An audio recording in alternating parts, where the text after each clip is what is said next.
저 가겠습니다, 아버지. 민석의 목소리는 작고 비겁하게 떨렸다. 뒤에서 제네시스의 엔진 소리가 부드럽게 울려 퍼지자 그것은 조롱처럼 들렸다. 차의 유리가 내려왔다. 지아가 몸을 내밀며 악의 어린 미소를 지었다. 이 기름덩어리 나는 구석에서 재워줘서 정말 고맙네요. 아버진 그냥 고철더미랑이나 놀고 계세요. 민서가? 내가 낮게 물었다. 그는 고개를 숙인 채 말이 없었다. 잠깐의 정적. 엔진 소리는 여전히 규칙적으로 잔인하게 맴돌았다. 좋다. 내가 말했다. 눈은 스틸 창 너머에 있는 그를 응시했다. 너희들이 내가 썩어 없어지길 바라겠구나. 아버지, 제발 이러지 마십시오. 그가 다급히 말을 꺼냈다. 걱정 마라. 내가 끊었다. 이제부터 이 고철 덩어리들도 제 갈 길을 알게 될 것이다. 나는 돌아섰다. 차문이 꽝 하고 닫히고 제네시스는 연기와 굴욕을 남기며 미끄러져 갔다. 나는 전화기를 꺼내 단 한 번호를 눌렀다. 최동훈, 동훈아. 내가 수화기를 들자 그는 받았다. 물레동 공장. 팔아라. 한 박자 숨을 쉬더니 라이터의 딸깍 소리와 함께 그의 낮고 단호한 목소리가 돌아왔다. 나는 안으로 들어가 문을 쾅 닫았다. 오늘 밤 그들은 알게 될 것이다. 기름 냄새 나는 아비도 돌아갈 처소도 이제는 더 이상 없다는 것을. 아마 여러분 중 99%는 이 말을 듣고 한숨을 쉬며 좋아요나 구독을 누르지 않고 그냥 지나칠 거예요. 1초라도 걸리더라도 지금 몇 시이고 어디서 듣고 계신가요? 내 이름은 강지환이다. 올해 60이다. 평생 내 코가 익숙해진 건 기름 냄새였고 귀에 익은 소리는 선반에 부딪히는 쇳소리뿐이었다. 이 물린 골목, 문턱 낮은 묵묵한 문간에 자리한 내 작은 철공소가 내가 가진 전부였다. 아니, 과거에는 그랬다. 제로에서 시작해 내 두 손으로 한 땀 한 땀 쌓아 올린 공장이었다. 한 개의 볼트, 한 번의 용접까지도 내 손에서 나왔. 마치 내가 외아들 민석을 키워온 방식과 닮아 있었다. 그런데 지금 왜 이 낡은 공장 한쪽에 앉아 쓰디쓴 소주잔을 바라보고 있는지, 왜 내가 평생 쌓아 올린 성벽이 무너졌는지 말하려면 그 무너진 날로 돌아가야 한다. 내가 평생 쌓은 성벽은 이 공장의 벽돌이 아니었다. 신뢰의 벽, 부자의 정 같은 것이었다. 나는 어리석게도 그게 세상 그 어떤 강철보다도 단단하다고 믿어버렸었다. 아마 이야기는 그들의 결말에서 시작해야겠다. 운명의 날로부터 석 달쯤 지난 비가 억수같이 쏟아지던 밤이었다. 공장 문이 벌컥 열리더니 민석과 그의 아내 이재아가 허겁지겁 들어왔다. 한때 내 아들이 자랑스럽게 걸치던 명품 정장은 찌그러져 진흙과 흙투성이가 되었고 며느리의 실크 드레스는 크게 찢겨 추레한 살갗을 드러내고 있었다. 둘은 꼭 쥐도 새도 모르게 쫓기던 들쥐 같았다. 민석은 바닥에 주저앉아 두 손으로 내 발을 붙잡고 오열했다. 아버지, 제발 살려주십시오. 살려주십시오. 그의 얼굴에 남은 건 그날의 거만함이 아니라 극단적인 공포와 패배뿐이었다. 그런 모습을 보며 보통 사람이라면 속이 시원하려 할 텐데 나는 그렇지 않았다. 가슴속에는 텅 빈 냉기가 도사리고 있었다. 그 허물어진 꼴이 어제 오늘의 일이 아니었다는 것을 그들이 부와 화려함을 택하고 내 등을 밟고 올라갔을 때 이미 예고되어 있었기 때문이다. 그날 새까만 제네시스 G90 한 대가 골목 앞에 매끄럽게 섰다. 그 엔진 소리는 내 낡은 선반과 공장의 기계음에 대한 조롱처럼 들렸다. 차문에서 내린 이는 대략 내 또래로 보이는 여성이었다. 한 회장님, 며느리 지아의 어머니였다. 트위드 슈트를 곱게 차려입은 그녀의 움직임 하나하나에서 품격이 뚝뚝 묻어났다. 골목길의 누추함이 순간 굽실거리는 듯했다. 민석과 지아는 급히 마지막 가방들을 트렁크에 던져 넣었다. 내가 한때 연습시켜 돌려줬던 스패너를 들고 있던 그 아이는 이제 아내 집안의 심부름꾼처럼 꾸역꾸역 짐을 나르고 있었다. 민석은 나를 똑바로 쳐다보지 못했다. 눈은 기름 얼룩으로 더러워진 바닥에 고정되어 있었다. 마치 거기 어쩔 수 없는 자기 연약함의 해답이라도 있다고 믿는 듯했다. 반면 지아는 달랐다. 나를 한번 힐끔 쳐다보고는 굳은 살로 일그러진 내 두 손을 비웃기라도 하듯 입꼬리를 올리며 냉소를 터뜨렸다. 그 미소는 녹슨 철조각보다도 더 날카로웠다. 아버님, 그녀가 얄궂은 친절을 흉내내며 말했다. 이곳에 머물게 해주셔서 감사해요. 건강 잘 챙기세요. 혼자 계시면 심심하시겠네요. 나는 두 손을 꽉 쥐었다. 굳은 살이 살을 파고들었다. 익숙한 기계의 냄새가 갑자기 낯설고 매캐하게 다가왔다. 내 아들. 내가 이를 가르치고 땀으로 길러낸 아들은 그 말들을 들으면서도 한마디 변호의 말도 하지 않았다. 기침 한 번, 옅은 응답조차 없었다. 한 회장님은 차에 기대어 그 장면을 흥미롭게 바라보았다. 민석은 트렁크를 닫고 고개를 숙였다. 그 고개 숙임은 예의의 인사가 아니었다. 도망치려는 사람의 허리 굽힘이었다. 그는 휘파람 소리처럼 작게 말했다. 저 가겠습니다, 아버지. 그리고 걸음을 빨리 해 차 쪽으로 향했다. 부와 편안함을 택한 대가로 양심을 내어준 길이었다. 차 문이 딱 닫히고 제네시스는 미끄러지듯 사라졌다. 남은 건 연기 한 줄기와 거기 우두커니 선 한 사람뿐이었다. 동네 어르신들, 매일 퇴근 후 함께 한잔하던 이웃들이 하나둘 나와 우리를 바라보았다. 그들의 침묵, 그 따뜻한 연민의 침묵은 천번의 모욕보다 더 아팠다. 그날 나는 어깨에 진 평생의 짐이 사라져버리는 듯 무너지기 시작했다. 어찌 무너지지 않겠는가. 아내가 병으로 먼저 떠난 나를 내가 아직도 기억한다. 이 아이가 단 한순간도 고생하지 않게 하겠다. 라고 나는 기계처럼 일했고 밤낮으로 공장에 매달렸다. 내 밥은 빵과 라면, 옷은 달아빠진 작업복뿐이었다.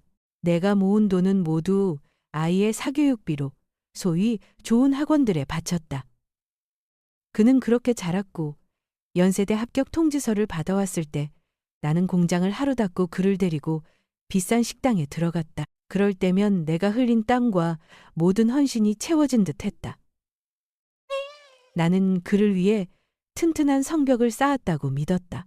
그러나 민석이 지아를 만났을 때 공장은 갑자기 숨막히도록 고요해졌다. 지아는 흰 드레스를 입고 내가 한 달치 수입에 맞먹는 값비싼 굽을 신고 공장 문 앞에 서 있었다. 향긋한 화장품 냄새가 기름 냄새와 충돌했고 그녀는 움찔거리며 창문 너머로 공장을 들여다보았다. 그 순간 내 가슴 깊은 데서 불길한 감각이 스며 나왔다. 내가 쌓은 벽에 아주 작은 균열이 생긴 것이다. 나는 평생 그 벽을 피땀과 젊음을 바쳐 쌓았다. 모르고 살았다. 때로는 폭풍이 바깥에서 불어오는 것이 아니라 성벽을 이룬 그 벽돌 자체가 썩어 들어간다는 것을, 그 부식의 시작이 어디서 비롯했는지 알려면 우리 집 밥상으로 돌아가야 한다. 가족의 식탁. 내가 끓이던 김치찌개 냄비 속에서 이상한 향취들이 슬그머니 스며들기 시작했다. 바로 배신의 냄새였다. 내 이름은 강지환이다. 올해 60살이다. 내 코가 평생 익숙했던 건 기름 냄새였고 귀가 익숙했던 건 선반 위로 긁히는 쇳소리뿐이었다. 아니, 한때는 그랬다. 전부라고 믿고 제로에서 시작해 두 손으로 하나하나 쌓아 올린 내 삶의 전부였다. 볼트 하나, 용접 자국 하나까지 내 손에서 나왔다. 마치 나는 내 외아들 민석을 그렇게 키웠다. 그런데 왜 지금 이 공장의 한 구석에 앉아 쓰디쓴 소주잔만 바라보고 있는지, 왜 평생 쌓아 올린 성벽이 무너졌는지 말하려면 그 무너진 날로 돌아가야 한다. 내가 평생 쌓아온 성벽은 벽돌이나 철골이 아니었다.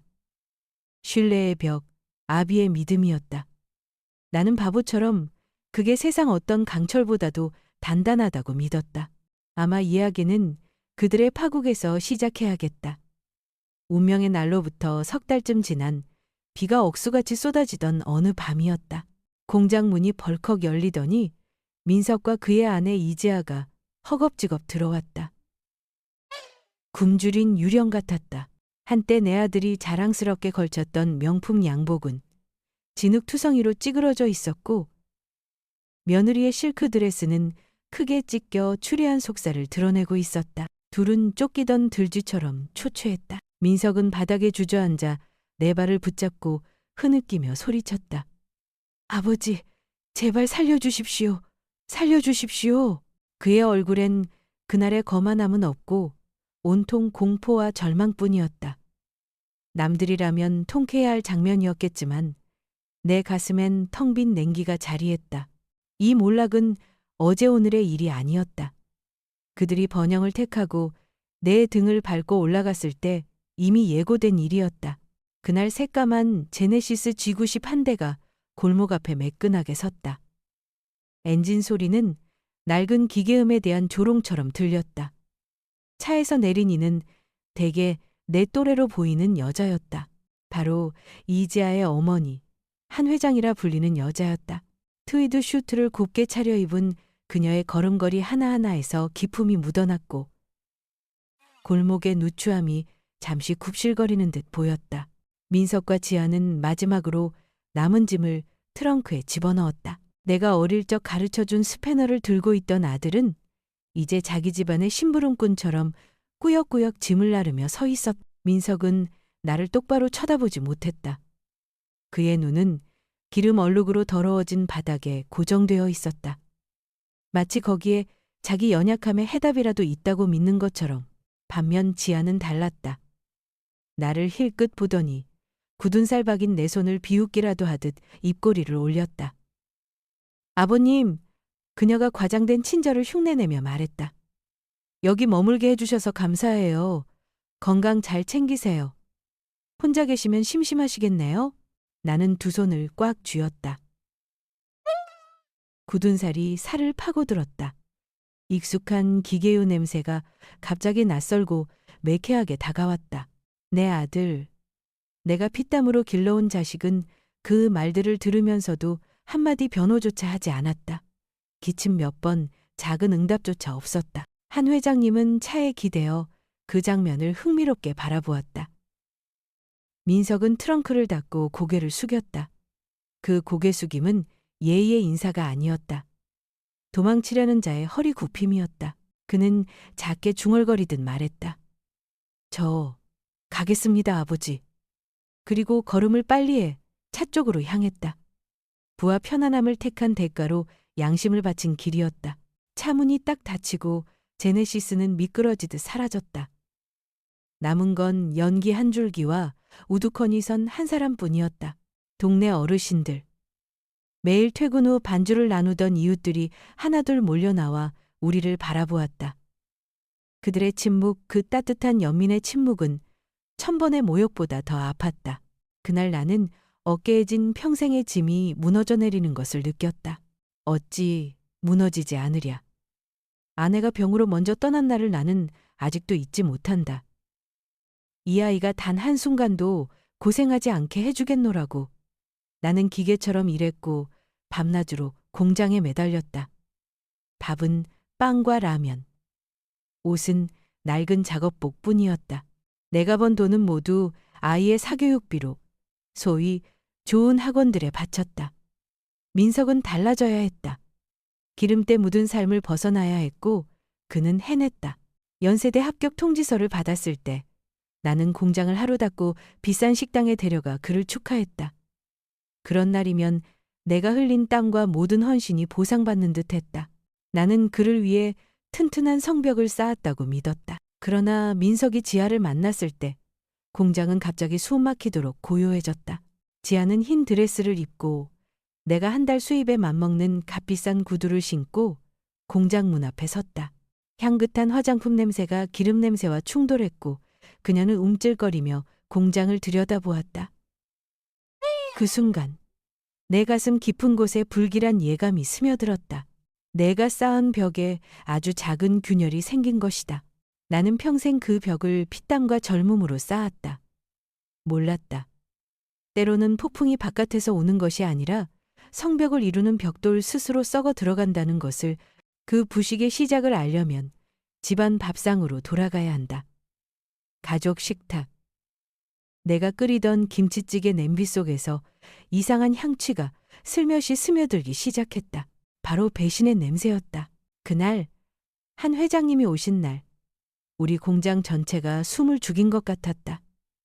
지아는 일주일 전부터 예고했고 그 일주일 내내 마치 국가 원수를 맞이하듯 행동했다. 공장 구석구석을 치우라 하고 지저분하다 하고 여긴 공구들을 모조리 치우라 했다. 심지어 비싼 라벤더 룸 스프레이까지 사다 놓아 기름 냄새를 가려라 라고까지 했다. 나는 말없이 시키는 대로 했다. 겁나서가 아니라 바보 같은 마지막 희망 하나를 아직 품고 있었기 때문이다. 진심을 보여주면 그 시어머니가 우리를 다시 봐주지 않을까. 아버지와 아들 사이를 갈라놓지 않겠지 하는 어리석은 희망이었다. 오후, 텔레비전에서나 보던 검은색 아우디 A8이 쩍 하고 골목 입구에 섰다. 제복을 입은 운전사가 바삐 내려 문을 열었다. 한 회장님이 내리셨다. 진주빛 실크 수트에 목걸이엔 진주가 주렁주렁. 그 목걸이 값이면 내 공장 전체를 살 수 있겠구나 싶었다. 문 앞에 서서 흰 가죽 장갑을 끼고 사방을 훑어보셨다. 바닥에서부터 천장까지 검사관처럼 눈으로 살폈다. 민석과 지아가 삼삼오오 뛰어나와 폴더 인사하듯 허리를 깊이 숙였다. 어색하게 웃음을 지어 보이며 시어머님, 오셨습니다 라고 인사했다. 회장님은 얕게만 고개를 끄덕이셨다. 은혜를 베푸는 듯한 그 고개짓이었다. 그리고 평생 잊지 못할 행동을 하셨다. 회장님은 천천히 우리가 집에 놓아둔 작은 탁자 쪽으로 걸어가셨다. 그 탁자는 내가 중학교 때 민석과 함께 만든 유일한 가구였다. 회장님은 앉지 않았다. 장갑 낀 손끝으로 탁자 표면을 살짝 쓸어보더니 장갑을 들어 그 자리에 묻은 먼지 자국을 바라보며 눈살을 찌푸리셨다. 말 한마디 하지 않고도 더한 모욕은 없었다. 지아 얼굴이 창백해졌다. 허둥대며 걸레로 닦아대기 시작했다. 민석은 그 자리에 서서 얼굴을 들지 못했다. 두 귀가 붉게 달아올라 있었다. 자기 집을 부끄러워하는 표정이었다. 회장님은 멀찍이 차에 기대어 그 광경을 냉정하게 바라보았다. 마치 값싼 연극을 구경하는 관객처럼 저녁 식사는 숨 막힐 듯했다. 나는 가진 돈을 긁어 모아 노량진 시장을 헤매며 가장 신선한 전복을 골라왔다. 인삼과 대추를 넣어 5시간이나 푹 끓여낸 전복 요리였다. 손이 닿는 한 가장 성의껏 준비했다. 회장님은 여왕처럼 의자에 앉아 전복 한 점을 아주 천천히 맛보더니 젓가락을 내려놓았다. 그 눈빛은 며느리를 보는 어머니의 따뜻함이 아니라 민서가. 회장님이 낮고 권위 있는 목소리로 운을 떼었다. 내 안에 가능성이 보인다. 내는 영민하고 진취적이구나. 적절한 환경만 주어진다면 훨씬 더 올라갈 수 있다. 잠깐 멈췄다 돌아 나와 내게 미소를 보였다. 그러나 그 미소에는 눈빛이 닿지 않았다. 강 씨, 참으로 대단하시군요. 이런 환경에서 홀로 자식을 키우셨다니. 아주 위스 레리 레리 레리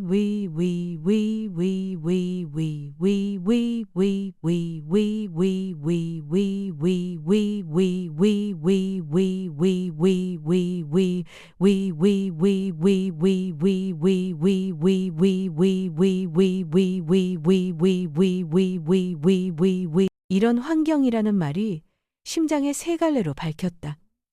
칭찬처럼 들리다가도 냉정한 경멸이었다. 회장님은 내가 만든 그런 환경이 바로 내 아들의 발목을 잡는다고 은근히 말한 것이나 다름없었다. 나는 어색하게 웃으며 차를 더 부어들였다. 손이 떨렸다. 그리고 마지막 한마디가 떨어졌다. 회장님은 찻잔을 놓고 찻잔이 접시에 부딪히는 소리가 그 어색한 정적 속에서 메아리쳤다. 회장님은 민석을 정면으로 보며 나 따위는 없는 듯 말했다. 민석지야, 평창동 내 집으로 옮겨가렴. 공기는 순식간에 얼어붙었다. 심장이 쿵쿵거렸다. 회장님은 이어서 계약서 읽듯 담담하게 말했다. 아이들을 위해 이미 한 층을 비워두었어. 서재도 있고 체육시설도 갖춰놨지. 상류사회에 익숙해져라. 사교 모임에 나가 인맥을 쌓아라. 네 커리어는 그런 곳에서 결정될 거다. 이 골목 생활에 머물러선 안 된다. 나는 아들을 보았다. 그는 여전히 고개를 숙이고 손을 무릎에 꼭 얹고 있었다. 하지만 지아의 눈은 반짝였다. 기대와 흥분이 가득했다. 그녀는 민석을 다그치듯 바라보며 이제 곧 떠나갈 것을 재촉하는 듯했다. 그 순간 나는 내가 졌다는 걸 알았다. 내가 젊어서 쌓은 모든 사랑과 희생은 한 채의 평창동 저택 약속과 상류사회의 빛에 비할 바가 아니었. 피땀으로 쌓아올린 내 전부는 그 말 한마디로 쉽게 무너졌다. 온몸의 피가 식어가는 듯했다. 아버지의 가슴이 한때 자랑스럽게 뛰던 심장이 멈춘 듯했다. 산산이 부서진 그 심장의 조각은 그냥 사라지지 않았다. 오히려 날카로운 칼날처럼 변해 조용히 자리를 잡았다. 언젠가 이를 모아 칼을 만들 듯 날이 서 있었다. 식사가 끝나자 회장님은 나에게 한마디도 남기지 않고 돌아가셨다. 목적을 이룬 듯 다음 주 민석과 지아는 짐을 싸기 시작했다. 그들이 이 문을 넘어가 다시는 돌아보지 않을 날이 가까워지고 있었다. 그리고 나는 알았다. 그날은 이 밤보다 더 잔인할 것이라고. 그 일주일 내내 집안 공기는 오래둔 기계유처럼 눅진하게 가라앉아 있었다. 민석은 나를 피해 다녔다. 내가 말을 붙이면 짐 정리하느라 바빠요 하는 말로 피하기 일쑤였다. 반대로 지아는 연신 집안을 오가며 못 숨기는 기쁨을 드러냈다. 휘파람을 불고 내가 알지 못하는 영어 노래를 흥얼거렸다. 그녀의 사소한 행동 하나하나가 핏줄이 터진 가슴에 바늘로 찌르는 듯 아팠다. 떠나는 전날 밤 나는 잠을 이룰 수 없었다. 부엌에 내려가 차가운 물 한 잔이라도 마실 심산으로 등을 돌리니 민석이 거기 혼자 서 있었다. 등허리가 낯설게 보였다. 나는 남은 힘을 모아 마지막으로 간절히 붙들어 보려 했다. 민석아, 속삭이듯 불렀다. 그는 깜짝 놀라 돌아보았다. 희미한 전등불 아래 피곤과 죄책감이 눈에 가득했다. 정말 이걸로 괜찮은 거냐? 떨리는 목소리로 물었다. 이 집은 네 집이야. 아버지가 너를 위해 만든 곳이다. 그는 한참 침묵하다가 물컵을 탁자에 탁 내려놓았다. 아버지, 이제 저는 애가 아닙니다. 제 미래를 만들어야 해요. 지아는 이곳에 오래 있질 못합니다. 그럼 너는? 내가 숨을 삼키며 묻자 그는 대답하지 못했다. 고개를 돌려 부엌을 빠져나갔다. 그것이 우리 부자의 마지막 대화였다. 다음 날 작은 트럭이 와서 그들의 소지품을 실었다. 옷이 대부분이었고 지아가 사모은 값비싼 물건들이 잔뜩이었다. 나는 그걸 나르는 일을 도우며 기계처럼 움직였다. 정신을 분산시켜 괴로움을 피하려 했다. 지아는 팔짱 끼고 지시나 하듯 있었고 그 자태는 메스꺼움을 불렀다. 그녀는 내가 예전엔 촌스럽다고 했던 물건들까지도 정성스레 싸서 가져가라 명령했다. 마치 이곳에 흔적을 한 조각도 남기지 않겠다는 듯. 짐을 차에 실어 떠나려 할 때 회장 안의 아우디 A8이 도착했다. 이번엔 그녀가 차에서 내리지도 않았다. 길게 클락션을 울리자 그것이 명령처럼 울려 퍼졌다. 지아는 차로 달려갔고 민석은 마지막 가방을 들었다. 떠나기 직전 그가 잠깐 돌아서 나를 보았다. 그 짧은 순간 어린 시절 실수로 공구를 망가뜨렸을 때의 그 눈빛, 죄스러운 눈빛이 떠올랐다. 그러나 지아의 목소리가 차 안에서 날카롭게 울렸다.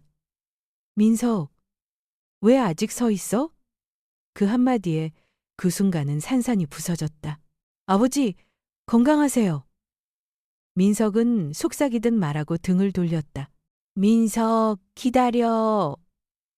나는 애원하듯 불렀지만 그는 돌아보지 않았다. 그들은 차에 올라 떠났다.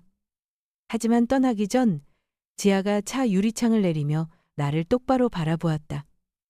얼굴에는 경멸과 승리감이 뒤섞여 있었다. 그리고 그녀는 소리쳤다. 그날 골목을 갈라놓는 듯한 소리였다. 이 기름 냄새 나는 쓰레기 같은 데서 재워주셔서 감사해요. 아버지는 여기서 고철더미랑 썩으세요. 그 말은 내 가슴에 총알처럼 밝혔다. 모든 것이 멈춘 듯 했다.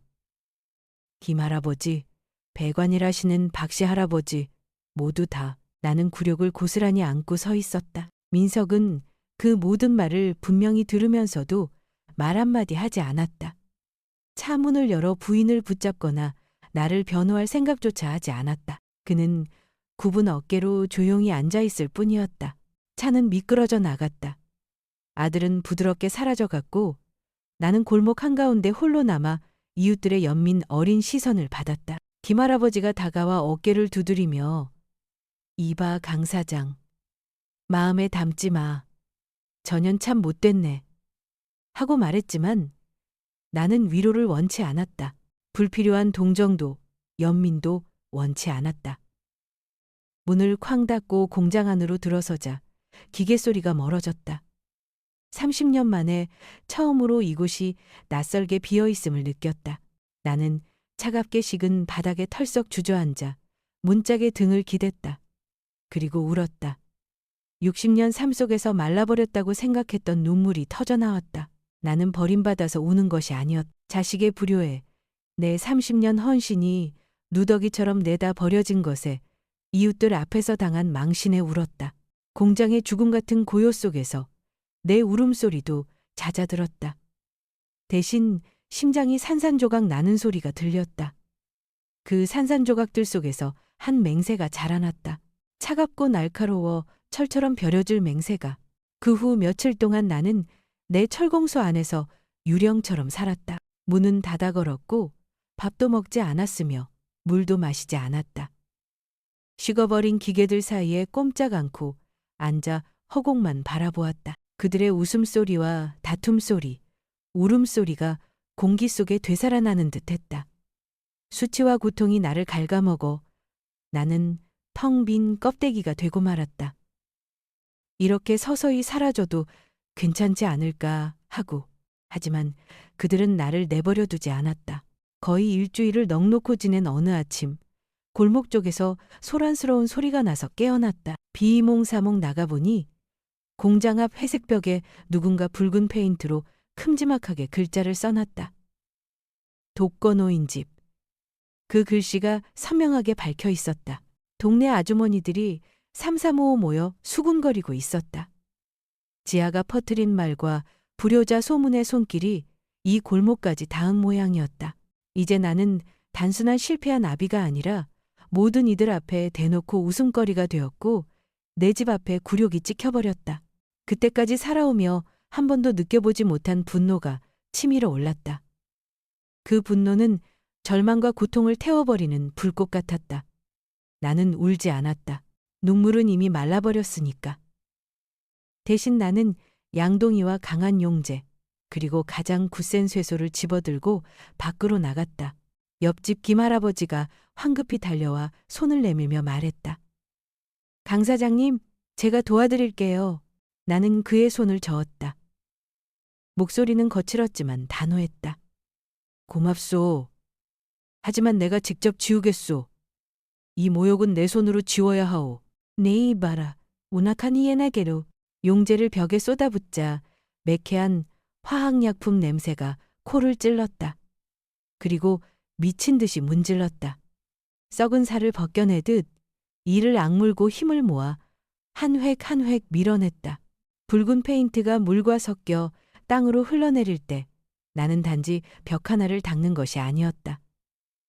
짓밟힌 자존심을 다시 갈고 닦는 순간이었다. 마지막 글자가 지워졌을 때 나는 힘이 다 빠져 땀에 젖은 뒷등을 느꼈다. 그러나 몸을 펴고 얼룩진 벽을 바라보자 이상하게도 피곤함은 사라지고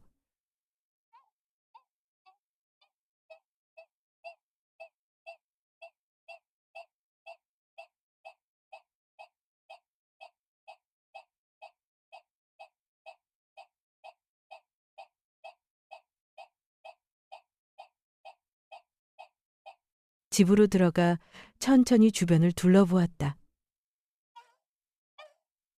일주일 만에 처음으로 이 공간을 다시 보았다. 지하의 말은 틀린 부분이 하나 있었다. 이곳이 낡고 어수선한 것은 내가 가난해서가 아니다.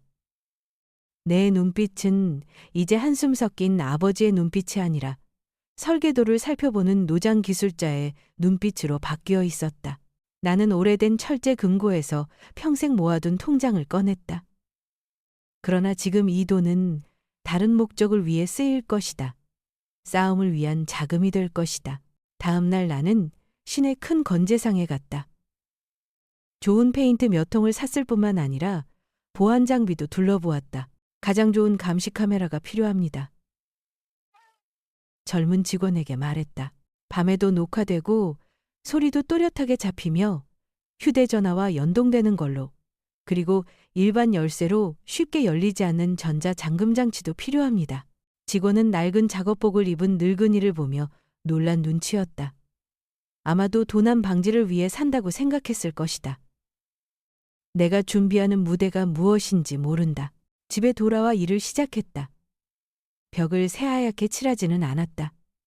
흰색은 금세 더러워지기 쉽다. 나는 강철 같은 짙은 회색을 선택했다. 굳센 금속의 색, 차갑고 단단한 색. 페인트를 칠할 때마다 과거의 상처에 대해 생각하지 않았다. 계산을 하고 있었다. 지하가 맞았다. 이 집은 손볼 필요가 있었다. 그러나 그 손질은 나를 위한 것이 아니다. 그들은 다시 이곳으로 돌아올 것이다. 그리고 나는 그들을 맞이할 무대를 완성할 것이다. 그들이 치른 비극을 내가 지켜볼 수 있도록 이 짙은 회색은 모든 것을 가려줄 것이다. 내 속에서 자라고 있는 검은 계획까지도 복수의 첫 기초는 놓였다. 혼자서는 부족하다는 걸 안다. 늙은 기계공 하나로 재벌의 세력과 맞서긴 어렵다. 나는 무기가 필요했다. 동지가 필요했다. 그 무기는 멀리 있지 않았다. 바로 이 공장, 이 동네의 과거 속에 조용히 잠들어 있었다 깨어나기만을 기다리는 것처럼. 그 뒤 며칠 동안 내 철공소는 진짜 공사 현장처럼 변했다. 나는 더 이상 한탄만 하는 늙은이가 아니었다. 지휘자가 되어 움직였다. 나는 믿을 만한 오랜 세월 알고 지낸 기술자들 몇 사람을 불러 함께 일하게 했다. 우리는 단순히 벽을 새로 칠한 것에 그치지 않았다. 녹슨 철문을 뜯어내고 더 두꺼운 강판으로 보강했으며 사방 구석구석을 감시할 수 있는 최신식 CCTV를 설치했다. 삐걱거리던 대문은 전자식 게이트로 바꾸어 오직 내가 아는 암호로만 열리게 만들었다. 강 사장, 요즘 장사 잘 되나 보네. 도둑 걱정이라도 되나 봐? 나는 그냥 웃었다. 그 웃음의 속뜻을 이해할 사람은 없었다. 창고 정리를 하다 오래된 철제 수납장을 옮겨야 했다.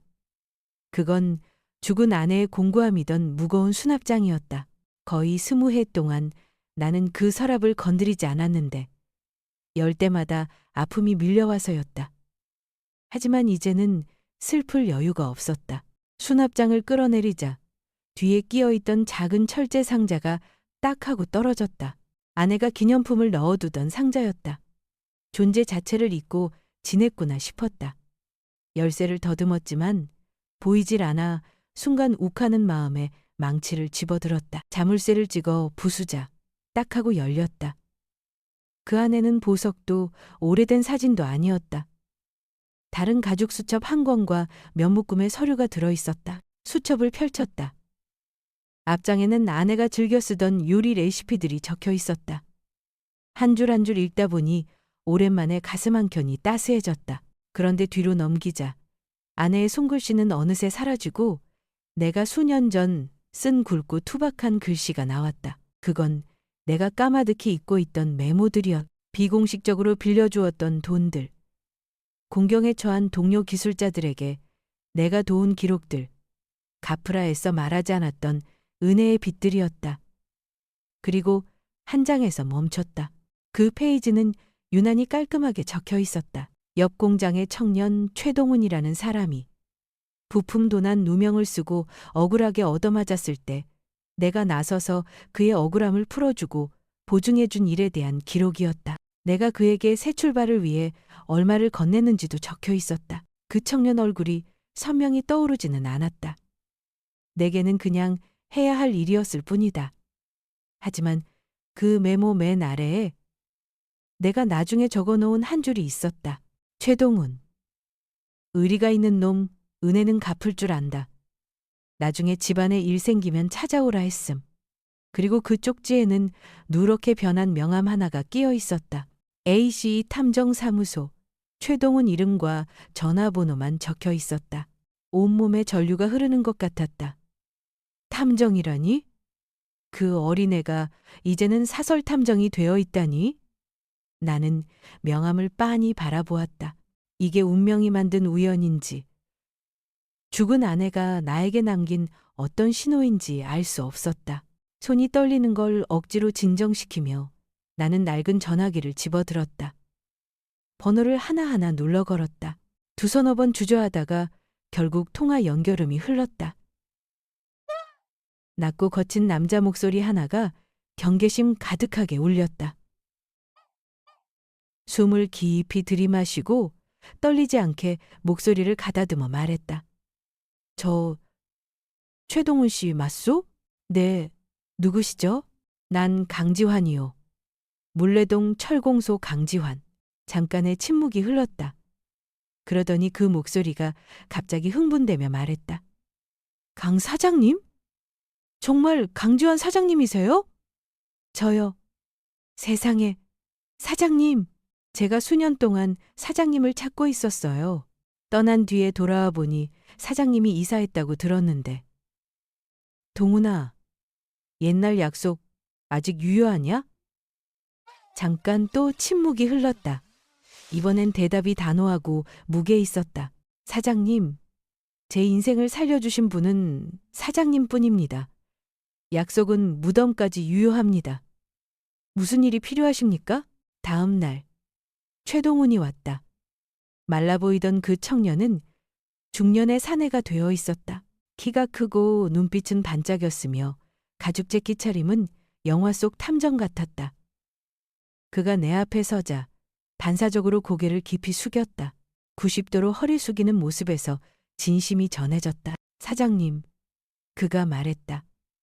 사장님, 전화를 기다렸습니다. 20년이 넘었어요. 나는 그를 안으로 들여 차 한 잔 따르고 곧바로 요점을 털어놓았다.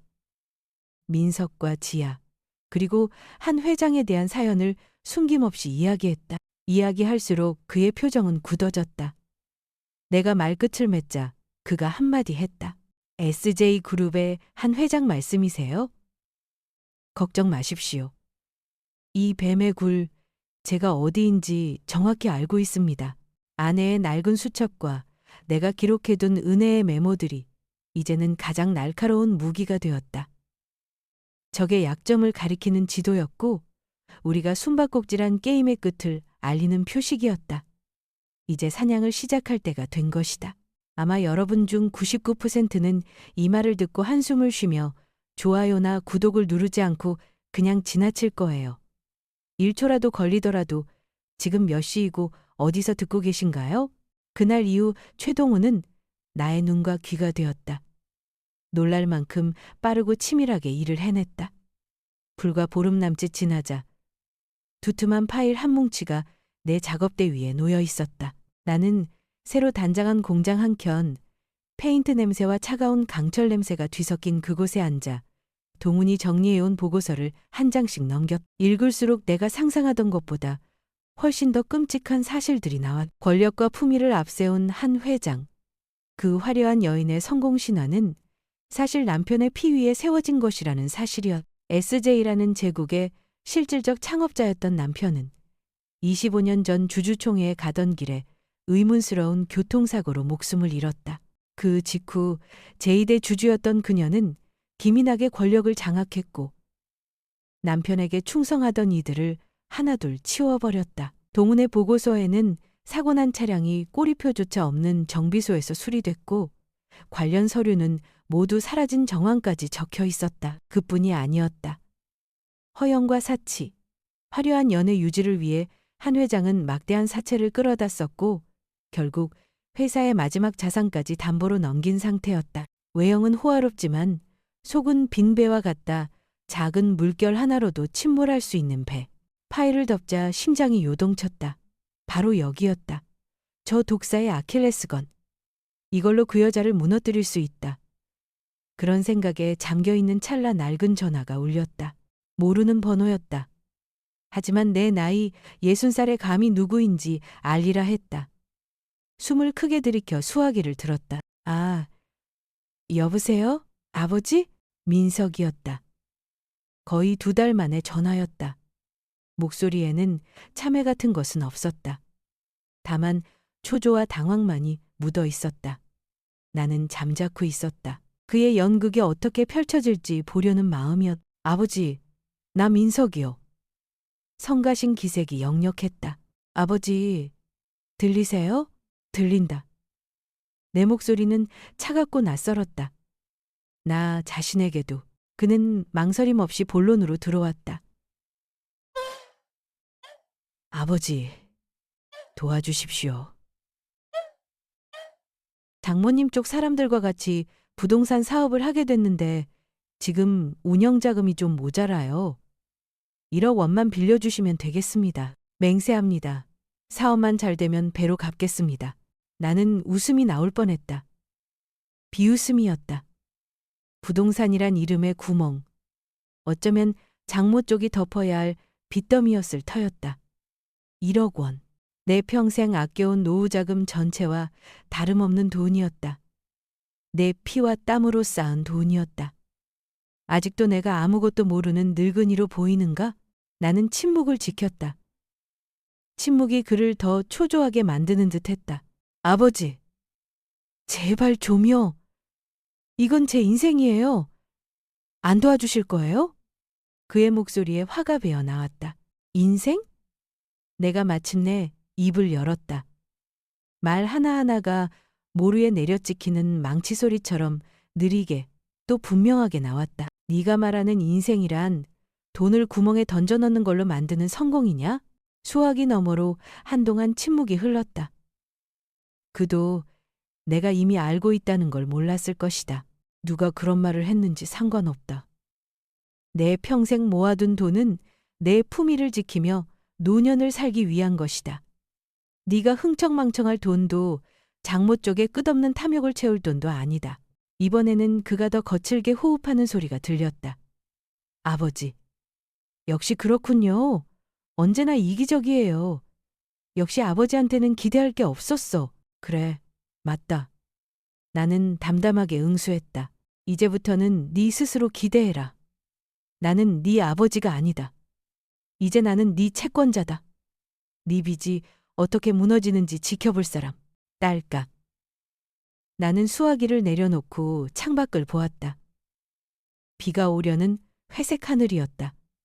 마지막으로 매달렸던 끈을 내가 끊었다. 아픔은 없었다. 다만 냉철한 만족감이 밀려왔다. 이것은 시작일 뿐이었다. 그들을 집어삼킬 파도는 사람들이 마지막 쌈짓돈마저 잃었을 때 비로소 밀려온다. 나는 그들이 스스로 만들어낸 쓰나미를 바라볼 것이다. 요새 같은 나의 성체에 서서 그들이 스스로 무너져가는 광경을. 올해 서울의 장마는 늦게 왔지만 끝없이 오래즈즈는 쉽게 씻겨 내려가지 않는 슬픔처럼 오래 머물렀다. 빗방울들은 무겁게 방범 창문을 두드렸고 그러나 나의 집 안은 완전한 고요가 지배하고 있었다. 공국 냄새가 은은하게 퍼졌다. 예전엔 그 냄새가 누군가를 위해 바치는 봉사처럼 느껴졌지만 이제는 자유의 냄새가 되었다. 이 요새에서 지낸 지 몇 주가 지났다. 윤 회장에게서 받은 위자료와 주식 보상금, 지난 세월 내가 당한 모욕에 대한 늦은 인정이자 한 대가를 받고도 나는 강남의 고급 아파트를 사지 않았다. 오히려 이 집에 남아 지키기로 했다. 다만 이제는 누구도 함부로 들어오지 못하도록 만들었다. 낡은 쇠문은 자동 셔터로 바뀌었고 삐걱거리던 나무문은 불형 강판의 무거운 문으로 교체해 5개의 보안 잠금 장치를 달았다. 집안 구석구석은 고화질 카메라로 감시되고 거실 한복판에는 큰 모니터가 있어 문 밖을 나서지 않고도 모든 것을 볼 수 있다. 나의 생활은 천천히, 의도적으로 흐른다. 아침 일찍 일어나 몸을 풀고 좋아하는 음식을 손수 차려 먹고 책을 읽고 옛 드라마를 본다. 이제는 아들의 전화가 오기만을 기다리지도 가식적인 며느리의 모습을 애타게 기다리지도 않는다. 다른 것을 기다린다. 그들은 반드시 돌아오리라는 것을 안다. 궁지에 몰린 탐욕은 비굴함으로 변하기 마련이다. 그리고 나는 박선자, 이미 준비되어 있다. 그러던 어느 날 장대비가 쏟아지던 오후 초인종이 울렸다. 배달 오신 분의 경쾌한 땡그랑이 아니라 날카롭고 끈질긴 절박한 벨소리였다. 나는 서두르지 않았다. 다도잔을 테이블에 내려놓고 리모컨을 집어 모니터를 켰다. 4K 화면은 한 점의 흐림도 없이 비와 사람의 윤곽을 비추었다. 빛 속에 초라한 두 그림자가 보였다. 박민준, 내가 한때 모든 기대를 걸었던 아들, 그리고 최유라, 나에게 인간의 잔혹함을 가르쳐준 그 여자였다. 두 사람은 우산 하나 없이 서 있었다. 민준의 아르마니 수트는 구겨지고 흑투성이었으며 넥타이는 느슨하게 늘어져 있었다. 유라의 샤넬 드레스는 흠뻑 젖어 화장이 번져 검은 줄을 만들고 있었고 옆에는 명품 가방 2개와 찌그러진 캐리어가 놓여 있었다. 파티에서 쫓겨난 들개들처럼 보였다. 나는 그들을 바라보며 심장이 출렁하지 않는 것을 느꼈다. 동정도 쾌감도 없었다. 오직 겨울 호수처럼 얼어붙은 고요만이 있었다. 이 순간을 나는 오래 기다렸다. 예상했던 그대로였다. 스피커 버튼을 눌렀다. 민준의 목소리가 삐걱거리는 스피커를 통해 들려왔다. 떨리는, 추위에 떠는 소리였다. 어머니, 저희 들어가도 될까요? 어머니! 나는 한쪽 입술을 올리며 눈까지 닿지 않는 미소를 지었다. 묻지 않았다. 대신 차분하고도 당당한 목소리로 스피커를 통해 빗소리 위로 내 말이 퍼지게 했다. 목소리는 감정이 아닌 판단 같았다. 여기 이 텁텁한 공국 냄새 나는 구석으로 굳이 들어와야 하겠나? 한마디 한마디가 그들의 마지막 자존심을 망치기 위한 망치질이었다. 민주는 얼어붙었고 그 타격은 유라를 겨냥한 것이었다. 유라의 눈이 커졌다. 그 말은 그녀가 떠나던 날 내게 던진 조롱이었다. 너희는 평창동의 화려한 저택에서 살지 않나? 거긴 값비싼 향수와 권력의 냄새만 나지 이런 값싼 음식 냄새는 없겠지. 비는 더 굵어지는 것 같았다. 유라는 떨리기 시작했다. 떨림은 추위 때문이 아니었다. 수년간 자신이 쌓아올린 허영의 성벽이 금이 가고 무너지는 소리였다. 그리고 곧 무너졌다. 어머니! 어머니! 저희 잘못했어요. 유라는 시멘트 바닥에 무릎을 꿇었다. 명품 드레스는 빗물과 진흙에 젖었고 그녀는 카메라를 바라보며 오열했다. 부탁드려요, 어머니. 용서해 주세요. 이제 갈 곳이 없어요. 윤 회장님이 다 빼앗아 갔어요. 제발요. 진짜 연극은 완벽했다. 눈물, 참회, 무릎 꿇기. 몰락한 자들이 흔히 쓰는 대본이었다. 하지만 나는 이 연극의 관객이 아니었다. 나는 판결자였다. 목소리를 가다듬고 마지막 선고를 내렸다. 감정은 없었고 자비도 없었다. 첫째, 나는 너희의 어머니가 아니다. 그 이름은 너희가 돈을 택했을 때 이미 죽었다. 나는 잠깐 멈춰 말의 무게를 느끼게 했다. 둘째, 이 집은 무례하고 불효한 자들이 숨는 곳이 아니다. 이 집은 다시 지어졌다. 지금은 나의 요새다. 그리고 내 요새에는 나는 강하게 발음을 찍었다. 그 말 뒤로 대답을 기다리지 않고 화면을 껐다. 비참한 두 사람의 영상은 사라졌고 나는 부엌으로 돌아갔다. 바깥에서는 울부짖음과 약한 문 두드리는 소리가 희미하게 들렸지만 곧 빗소리가 그것들을 삼켜버렸다. 나는 무거운 철문으로 걸어가 주 자물쇠를 돌리고 차례로 4개의 보조잠금을 더 채웠다. 그들은 스스로 만들어 놓은 감옥 안에 있었다. 탐욕과 불효가 만들어준 감옥. 밖에는 비와 절망이 있고 안에는 평온과 공국의 향이 스며 있었다. 30년 만에 처음으로 나는 진정한 평온을 느꼈다. 하지만 상에 앉아 혼자 공국을 마주할 때 한 가지 질문이 떠올랐다. 이 문이 닫힌 뒤 그들은 어디로 갈 것인가? 나의 최종 승리 이후에도 이 평온은 계속될 것인가? 아니면 또 다른 폭풍의 시작일 뿐인가? 복수는 정말 끝난 것일까? 아마 여러분 중 99%는 이 말을 듣고 한숨을 쉬며 좋아요나 구독을 누르지 않고 그냥 지나칠 거예요. 1초라도 걸리더라도 지금 몇 시이고 어디서 듣고 계신가요? 철문이 닫힌 첫 며칠. 내가 얻은 평온은 낯설게 단맛이 돌았다. 조용하고 안전했지만 동시에 텅 빈 느낌이 났다. 내 요새 그 집은 때로 너무 고요했다. 비소리는 그쳤고 밖에서의 비명도 잦아들었다. 남은 것은 벽시계의 규칙적인 똑딱거림 뿐이었다. 승리했지만 때로 승리는 외로운 정상이라는 걸 알게 되었다. 스스로를 지키려 단단한 담을 쌓는 일은 필요했지만 그 담 뒤에 평생을 가두어두는 건 또 다른 감옥일 뿐이다. 남은 삶을 오직 승리의 껍질만 갉아먹으며 살고 싶지는 않았다. 몇 주 뒤 나는 사립탐정 이동욱을 찾아갔다. 그가 나를 보며 놀라는 기색이 역력했다. 아마도 두 몰락한 사람들 소식이라도 들으려 온 줄 알았을 것이다. 박 씨, 잘 지내셨어요? 잘 지내지요. 고맙네. 나는 서류 가방을 탁자 위에 내려놓았다.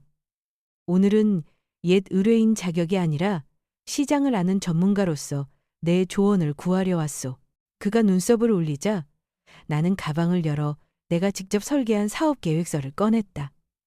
세세히 적어 놓은 뼈국집을 열겠다는 계획서였다.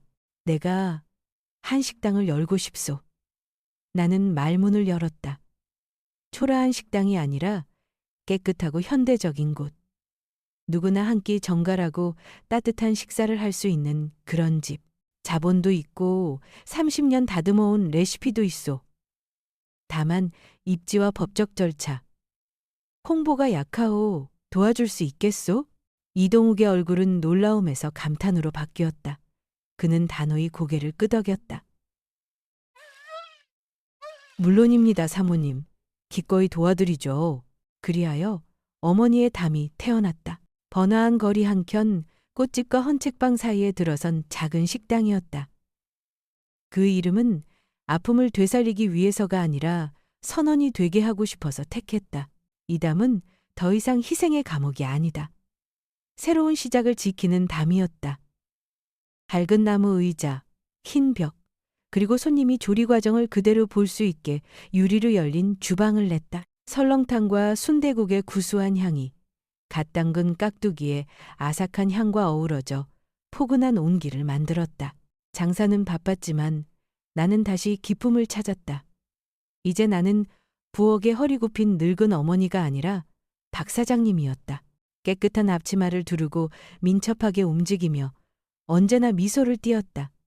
그리고 그곳에서 나는 세 가족을 얻었다. 첫째는 옆집 꽃집 최씨 과부로 팔목에 해바라기 같은 웃음을 가진 분이었다. 둘째는 초등학교 교사였던 김씨 은퇴하셨지만 매일 점심을 드시러 오는 분으로 옛 제자 이야기를 들려주며 우리를 웃게 했다. 우리 셋은 각기 다른 삶을 살아온 여자들이었지만 곧 서로 끈끈한 자매가 되었다. 손님 적은 저녁이면 함께 채소를 손질하고 막걸리 한 병과 두부김치 한 접시를 놓고 수다를 떨었다.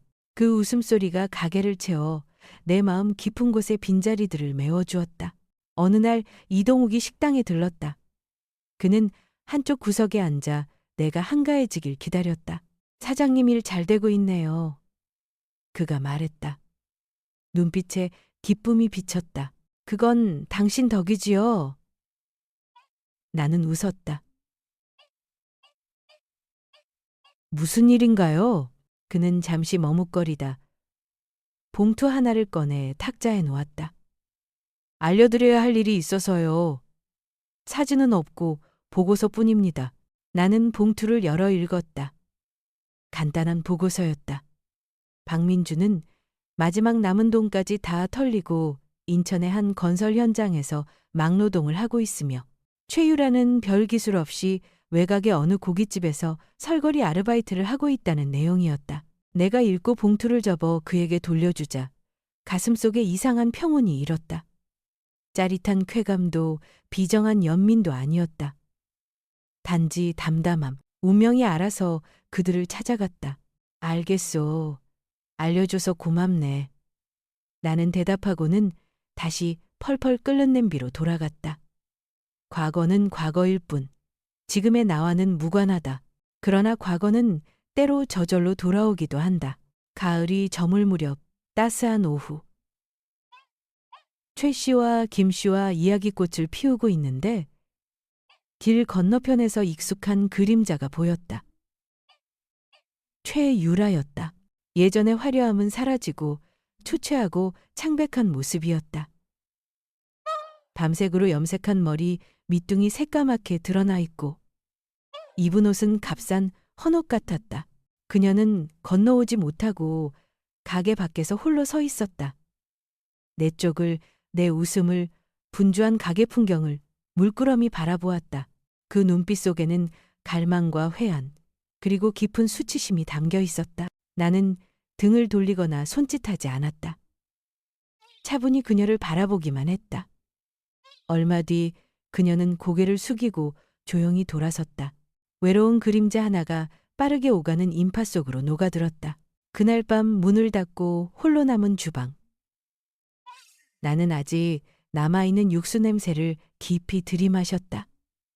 친구들의 웃음소리와 내가 자랑스럽게 여긴 냄새가 곁에 머물러 있었다. 내가 쌓은 담은 나를 가두기 위해서가 아니라 새로 자라나는 정원을 보호하기 위한 것이었다. 인생 처음으로 나는 누구를 위해서가 아니라 나 자신을 위해 살고 있었다. 그러나 유라의 돌아서는 뒷모습을 떠올리며 한 가지 의문이 스며들었다.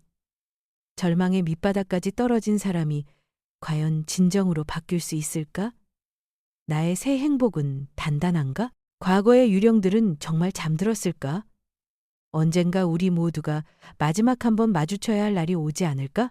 아마 여러분 중 99%는 이 말을 듣고 한숨을 쉬며 좋아요나 구독을 누르지 않고 그냥 지나칠 거예요. 1초라도 걸리더라도 지금 몇 시이고 어디서 듣고 계신가요? 세월은 눈 깜짝할 새에 지나갔지만 또한 한 사람의 인생을 다시 세우기에는 충분히 길었다. 길가의 작은 국밥집에서 시작한 어머니의 담은 이제 서울에서 꽤 알려진 브랜드가 되었고 정직한 맛과 늘 깨끗한 손길로 이름을 얻었다. 나는 더 이상 설렁탕 파는 박선자 할머니가 아니었다. 사람들은 나를 박 사장님이라 불렀고 스스로의 노력으로 이룬 터전을 꾸려간 한 사업가로 보았다. 지금의 내 일상은 납품업체와의 미팅, 마케팅 회의, 우리 체인이 조금씩 번창하는 모습을 보는 기쁨으로 채워져 있었다. 우리들의 모임도 몇몇의 얼굴이 더해져 여전히 정기적으로 모였지만 이제는 슬픔을 나누러 모이는 것이 아니라 새해의 성과를 축하하는 자리였다. 그리고 오늘은 특별한 날이었다. 어머니의 담 두 번째 지점이 여의도의 분주한 오피스가에 정식으로 문을 여는 날이었다. 입구에는 협력사와 지인들이 보낸 화환이 길게 늘어섰고 손님들이 끊임없이 드나들며 들뜬 분위기가 가득했다. 나는 정장에 단정히 차려입고 식당 구석구석을 걸어다니며 손님들을 맞이했다. 땀과 인내, 그리고 과거의 상처로 쌓아올린 든든한 자리였다. 한창 분주할 때 매니저가 다가와 조심스레 귀에 대고 말했다. 사장님, 구인하러 오신 분이 있어요. 설거지부터 뭐든지 하겠다고 하는데 좀 남루해 보입니다. 나는 주방 입구 쪽을 흘낏 보았다. 한쪽 구석에서 조용히 서 있는 사람이 보였다. 마른 몸집, 단정하게 다림질한 오래된 셔츠, 색이 바랜 양복 바지, 햇볕 아래 일한 자국이 선명한 얼굴과 짧게 자른 머리. 겉모습은 변했지만 나는 알아보았다. 박민준, 내 아들이었다. 그때 내 가슴에 일어난 감정은 증오도 환희도 아니었다. 잠깐의 놀라움이 지나가고 다시 평온이 돌아왔다. 오래전 이미 내 마음의 소용돌이는 잦아들었기 때문이다. 나는 매니저에게 신호를 보낸 뒤 식당 뒤쪽 사무실로 걸어가 문을 열었다. 들여보내시오. 몇 분 뒤 문이 열리고 민준이 들어왔다. 고개를 숙이고 눈을 들지 못하는 자세. 예전의 건방진 젊은이는 아니었고 구걸하는 사람의 처량함도 아니었다. 인생의 쓰라림을 아는 중년의 남자가 앞에 서 있었다. 피로와 체념이 어깨에 걸려 있었다. 나는 책상 뒤 가죽 의자에 앉아 팔짱을 끼고 그를 바라보았다. 사무실에는 에어컨의 낮은 소리만 흐를 뿐 무거운 침묵이 오래도록 이어졌다. 나는 묻지 않았다. 왜 왔는지, 최유라가 어떻게 되었는지 따위는 중요하지 않았다. 마침내 그가 입을 열었다. 목소리는 거칠고 낮았지만 또렷했다. 저 여기서 설거지 하시는 분을 구한다고 들었습니다. 저 일할 수 있습니다. 그는 고개를 들지 못했다. 굳은 두 손을 애써 맞잡은 채였다. 엄마라는 말도 하지 않았다. 한 노동자로서 일자리를 구하러 온 것이었다. 그 한마디만으로도 지난 5년이 그에게 무엇을 가르쳤는지를 나는 알 수 있었다. 나는 그를 오래 바라보았다. 야윈 어깨, 약간 구분 등 인내로 굳어진 서 있는 자세. 나는 불효한 아들의 모습이 아니라 큰 실패에서 다시 일어서려는 한 사람의 모습을 보았다. 나는 천천히, 분명하게 말했다. 주인이 아니라 관리자처럼 여기서는 과거에 대한 월급을 주지 않습니다. 오직 일에 대한 대가만을 드립니다. 그는 놀란 표정으로 잠깐 올려다보다가 다시 고개를 숙였다. 한 달 수습해 보시오. 급여는 규정대로 드리겠습니다. 적성에 맞지 않으면 그만두면 됩니다. 네, 사장님. 알겠습니다. 고맙습니다. 그는 작은 목소리로 답하고 깊이 머리 숙인 뒤 조심스레 방을 나갔다. 문을 닫을 때에도 소리가 나지 않게 조심했다. 그것이 우리 사이 마지막 대화였다. 눈물도 용서의 포옹도 달콤한 말도 없었다. 다만 묵묵한 노동의 약속 하나가 비공식 계약처럼 오갔다. 나는 일어나 사무실 유리창 쪽으로 걸어가 주방을 내려다보았다. 조리장이 민준에게 앞치마를 입히고 라텍스 장갑을 끼워주고 있었다. 민준은 설거지대 앞에 섰다. 접시가 산처럼 쌓여 있었지만 그는 거기 물을 틀고 하나씩 닦기 시작했다. 등은 굳건했고 움직임은 성실했다. 나는 웃지도 울지도 않았다. 잠시 그를 바라본 뒤 조용히 책상으로 돌아와 그날 매출 보고서를 살펴보았다. 새로운 날이 시작되고 있었다. 민준이 묵묵히 설거지하는 뒷모습을 보며 나는 생각했다. 그가 다시 자신의 명예의 담을 쌓을 수 있을지 이번 참회가 오래갈지는 알 수 없다. 그러나 지금은 중요하지 않았다. 내 담은 이미 충분히 단단해졌다. 나 자신과 앞으로 함께할 이들을 지킬 만큼